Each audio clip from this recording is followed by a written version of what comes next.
अस्सलाम वालेकुम guys, welcome to psych student. आज हम पढ़ेंगे course code PSY 405 class number 44 and 45। दोनों लेक्चर्स में मोस्टली वही बातें डिस्कस हुई हैं जो हम पीछे पढ़ के आए हैं, तो उन्हें हम बिल्कुल भी नहीं स्टडी करेंगे, क्योंकि ना तो मैं आपका टाइम वेस्ट करना चाहती हूँ और ना ही अपना।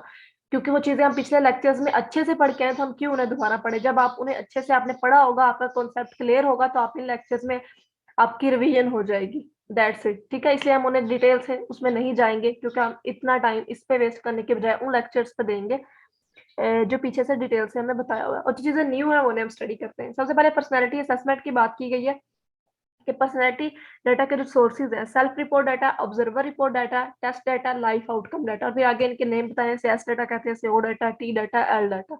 इन्हें आगे हम जो है वो डिटेल से पढ़ते हैं। Issues in personality assessment, personality assessment के कौन से इश्यूज आते हैं। इसमें उन्होंने बात की कि one first concern is that we get as much information about personality as possible. जितना हमसे मुमकिन होता है हम उतनी इन्फॉर्मेशन इकट्ठी करते हैं किसी भी एक पर्सनैलिटी के बारे में, और फिर हम किस तरह उसकी इन्फॉर्मेशन इकट्ठी करते हैं, डिफरेंट सोर्सेज से इकट्ठी करते हैं। और जब हम डिफरेंट सोर्सेज से इन्फॉर्मेशन इकट्ठी करते हैं, तो मे बी हमें वो इन्फॉर्मेशन एक जैसी ना मिले। पर्सनैलिटी असेसमेंट में सबसे पहले self report data, S data के बारे में बात की है। एज डाटा में उन्होंने कहा कि इंटरव्यू और क्वेश्चंस करके हम इस पर डाटा कलेक्ट करते हैं। इसमें स्ट्रक्चर्ड क्वेश्चंस भी होते हैं, अनस्ट्रक्चर्ड भी होते हैं। Structured questions close ended questions होते हैं, unstructured questions open ended questions होते हैं। तो ये सारी एग्जांपल्स दी हैं जो आप लोगों ने रीड कर लेनी है। मेरा काम क्या है, कॉन्सेप्ट क्लियर कराना। आपका काम क्या है, रीड करके उसे अच्छे से याद करना। ऑब्जर्वर रिपोर्ट डाटा क्या होता है कि जिसके अंदर आप डिफरेंट टूल्स और रिसोर्सेज प्रोवाइड करके डिफरेंट किस्म की इंफॉर्मेशन को इकट्ठा करते हैं पर्सन पर्सनैलिटी के रिलेटेड। इंटररेटर सॉरी इंटररेटर रियलाबिलिटी क्या होता है। इंटररेटर रियलाबिलिटी होता है कि जिसमें आप मल्टीपल मतलब कि ऑब्जर्वेशंस करते हो, इन्वेस्टिगेशंस करते हो, जिससे आप इंफॉर्मेशन को कलेक्ट करते हो, जिसे ओ डाटा भी कहा जाता है। लेकिन इसमें उन्होंने कहा कि the use of professional personality assessors are ultimate observer.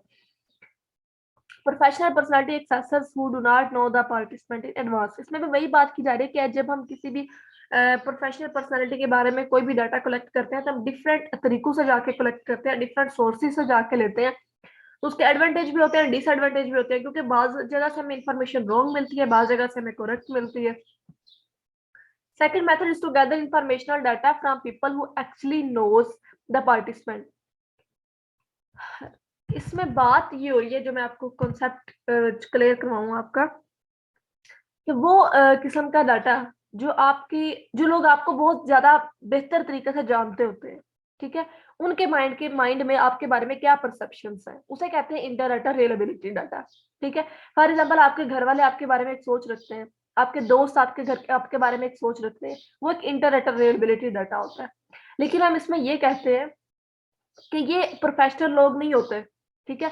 Professional लोगों में कौन से जाते हैं, जो लेबोरेटरी में लोग, मतलब कि एक स्पेसिफिक तरीके से डाटा को ऑर्गेनाइज करके डाटा को सर्च करना, जो रिसर्चर्स होते हैं, ठीक है, वो होता है रियल डाटा, प्रोफेशनल डाटा। और ये डाटा जो होता है, ये हमारे घर में हमारी माँ, हमारे दोस्त, हमारे भाई बहन, उनके माइंड में वो हमारे बारे में सब कुछ जानते होते हैं, उनके माइंड में हमारे बारे में कुछ ना कुछ डाटा होता है, कुछ ऑब्जर्वेशन होती है।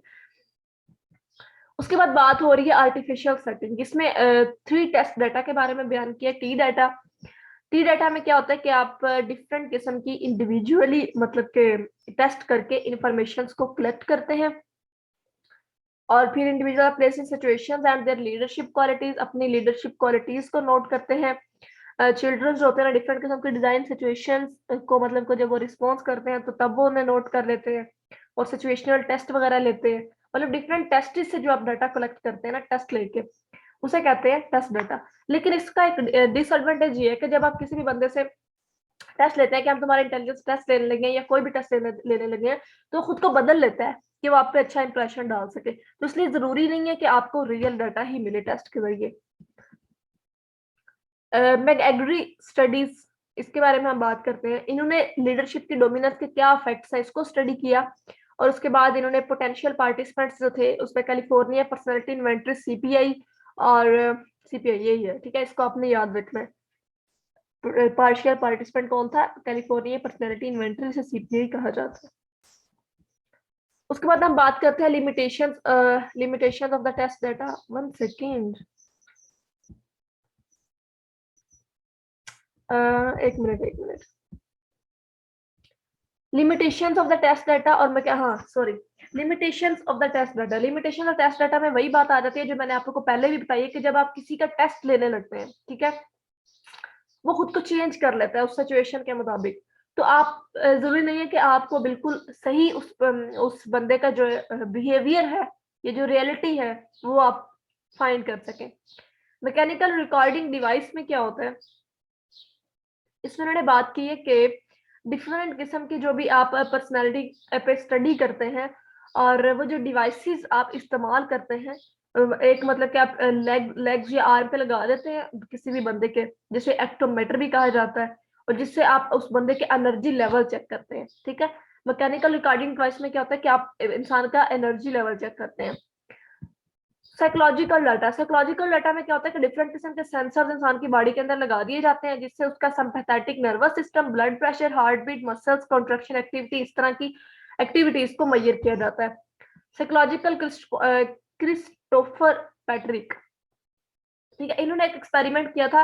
इन्होंने कहा था कि फॉर एग्जांपल जो लोग क्रिमिनल्स हैं, जो, ठीक है, उन्हें कोई क्रिमिनल मूवी आप देखने को बिठा दे तो वो उस तरह का रिएक्ट नहीं करेंगे जैसा आप करेंगे, ठीक है। वो उससे ज्यादा हैवी नहीं करेंगे अपने माइंड पे, क्योंकि वो खुद इस तरह के लोग हैं, जिसे कहते हैं आई ब्लिंक सर्टन रिफ्लेक्स, ठीक है। वो इस तरह का रिएक्शन आपको, वो कोई पॉजिटिव या वो कोई चेंज रिएक्शन आपको नहीं देंगे, बल्कि वो बिल्कुल अपनी नॉर्मल सिचुएशन में रहेंगे उसको देखने के बाद भी।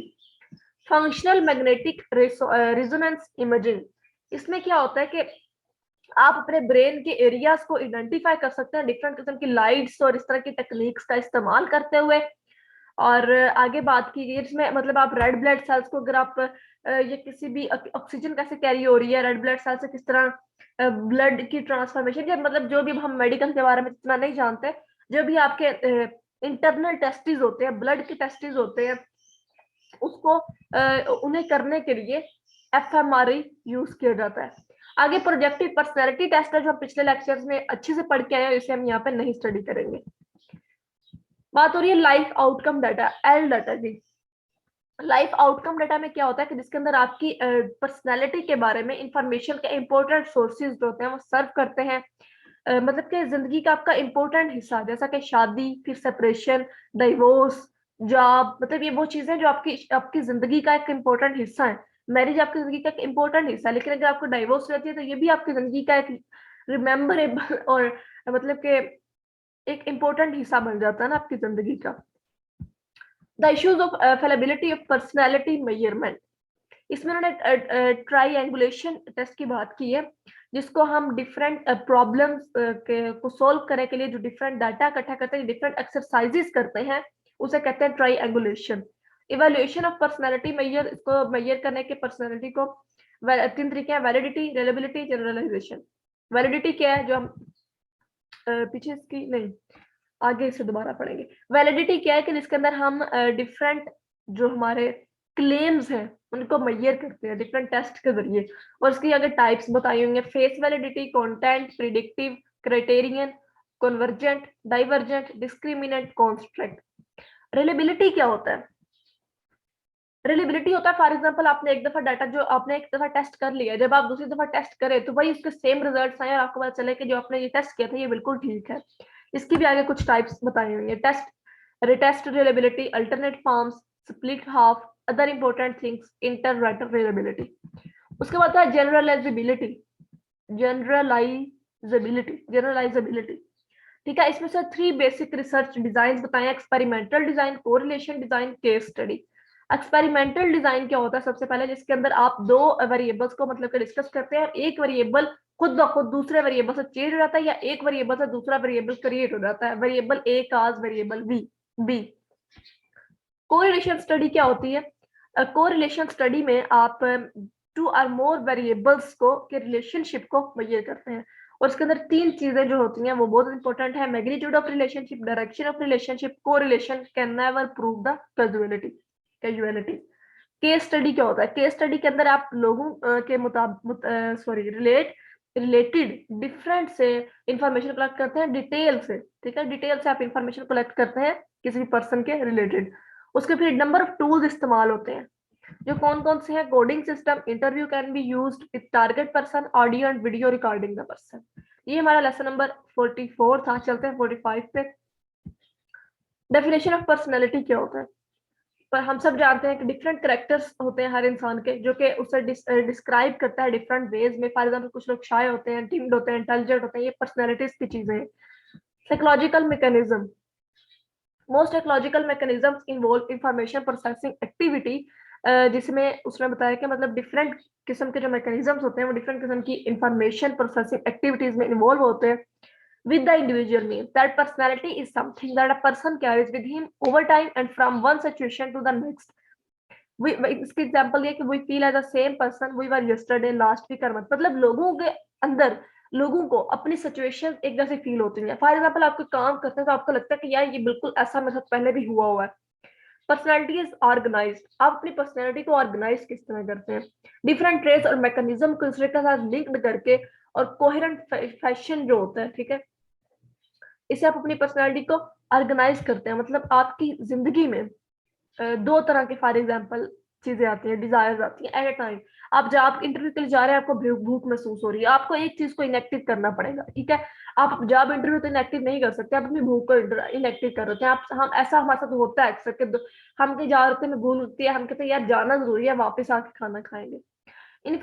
Influential forces in personality means that the traits and mechanisms can act as influence how we act, how we view ourselves.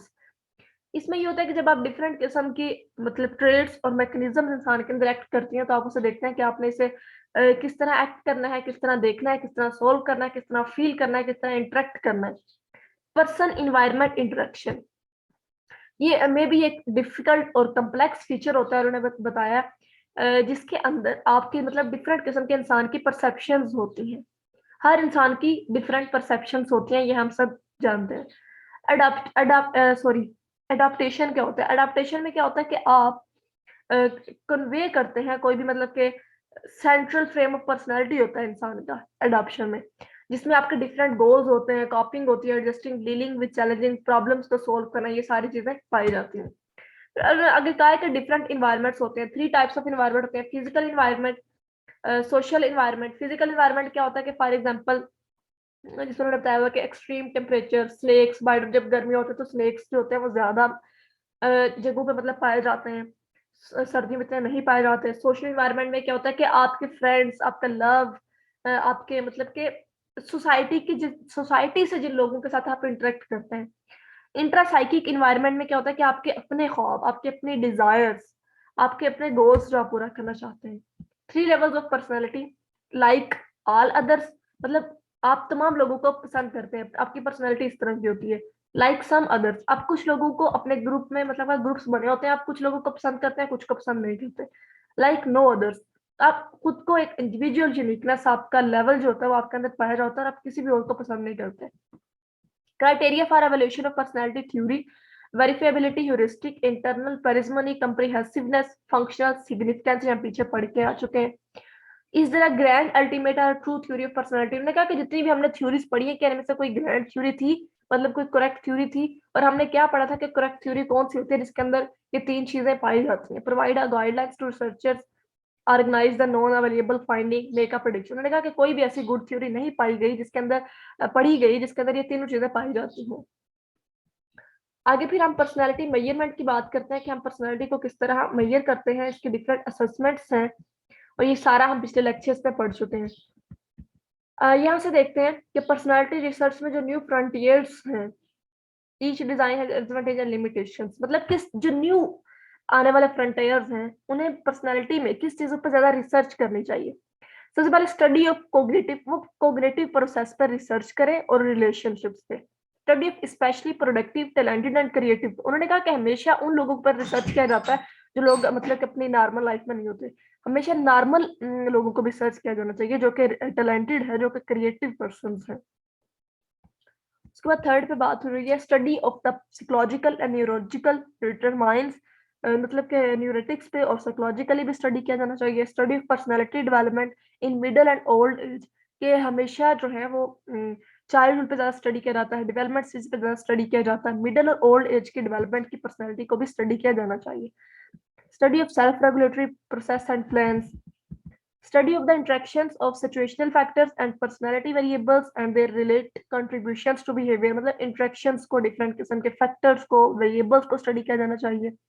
उसके बाद प्रॉब्लम रेलिवेंट, मतलब अगर हमारी जो प्रैक्टिकल लाइफ है उसमें जो डिफरेंट किस्म के हमें प्रॉब्लम्स फेस करने पड़ते हैं उन्हें स्टडी किया जाना चाहिए। तो जनाब यही था हमारा लेसन नंबर 45 और 45 के साथ साथ ये हमारा lesson number last lesson number भी था। और हमने हमने PSY 405 के फाइनल टर्म के तमाम लेक्चर्स कवर किए। और अगर मुझसे कोई मिस्टेक हुई हो तो I am really sorry for that, आप मुझे गाइड कर सकते हैं because I am also a learner. और अल्लाह ताला आप लोगों को आपके लाइफ में खुश रखे, आबाद रखे, अच्छे अच्छे आप लोगों के पेपर हो, मेरी दुआएं आपके साथ है। और अब आप लोगों ने जो मुझे मैंने आप लोगों की इतनी हेल्प की, जो आप लोगों ने मुझे रिवार्ड देना है वो ये कि मेरे चैनल को लाइक करें, शेयर करें, सब्सक्राइब करें। अपना ख्याल रखिएगा। खुदा हाफिज।